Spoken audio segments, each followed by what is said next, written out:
નમસ્કાર, આપ જોઈ રહ્યા છો એબલ 24 ન્યૂઝ। માત્ર 5-6 મહિનામાં નવા બ્રિજ પર થીગડા, કામની ગુણવત્તા સામે ઉઠ્યા સવાલ।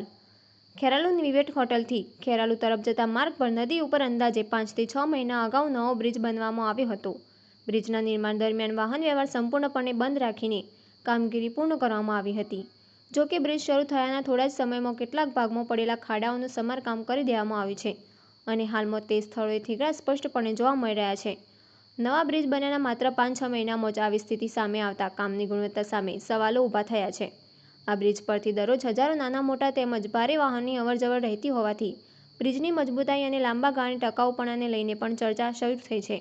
જો નવા બ્રિજ પર આટલા ટૂંકા સમયમાં સમારકામ કરવાની જરૂર પડી હોય તો સમગ્ર બ્રિજની ગુણવત્તાની તકનીકી તપાસ કરવાની જરૂરી છે, કેમ કે તે પણ ચર્ચાનો વિષય બને છે। બ્રિજ પર કરવામાં આવેલા થીગડા સામાન્ય જાળવણીનો ભાગ છે કે કોઈ અન્ય કારણસર કરવામાં આવ્યા છે તે અંગે સંબંધિત વિભાગ દ્વારા સ્પષ્ટ કરવામાં આવે તેમજ સમગ્ર બ્રિજની નિષ્પક્ષ તકનીક તપાસ કરવાની હકીકત લોકો સમક્ષ મૂકવામાં આવે તેવી માંગ ઉઠી રહી છે। જો તપાસમાં કોઈ ખામી સામે આવે તો જવાબદારો સામે નિયમ મુજબ કાર્યવાહી કરવામાં આવે અને બ્રિજની સુરક્ષા તથા ગુણવત્તા અંગે લોકોનો વિશ્વાસ જળવાઈ રહે તે માટે જરૂરી પગલાં લેવામાં આવે તેવી લોકો અપેક્ષા રાખી રહ્યા છે।